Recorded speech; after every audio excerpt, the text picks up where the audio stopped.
I spoke about this on Twitter some time ago, but I wanted to elaborate on this a bit further as I gathered more and more information. The more I gathered, the more fascinated I became with the origin story of dunk tanks.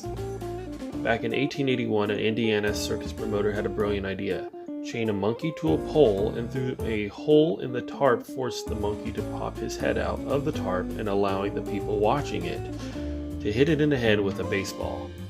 3 of them to be exact.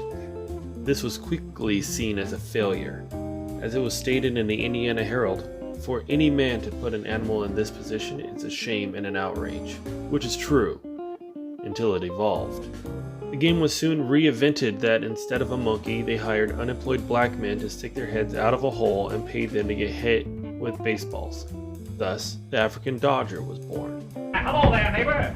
How goes it? Fine. You get a new boy yet? I'll have one before the day is over. Well, I guess I'll see you later then. That's okay, right on the inside. Here you are, folks. Step right up. Your show's just going to start once again on the inside. You see this little game we have over here? Yeah. That's what they call the African Dodger. Oh. Now, I usually have a little colored boy that stands behind there, places his head in the hole, and the natives come along and throw the balls at them. Oh. I sell them 3 balls for a nickel. Jim Crow segregation grew the African Dodger, also known as horrific names such as kill the coon, hit the coon, in the hole, hit the or hit the baby. It gained lots of notoriety in the North and Midwest.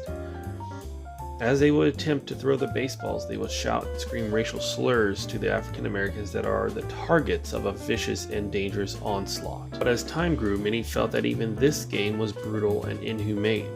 So the game evolved once more. Instead of having the black man stick his head out of a hole to be hit directly with a baseball, they changed it to a black man sitting on a plank above a tub of water, and attached to that tub was a bullseye that upon hit with a baseball would activate the plank to drop the black man. That soon became the African dip. Next time you go to a carnival, be sure and see the African dip. It's a great sport to see a big black Negro drop into a tank of cold water when you hit the trigger and drop him.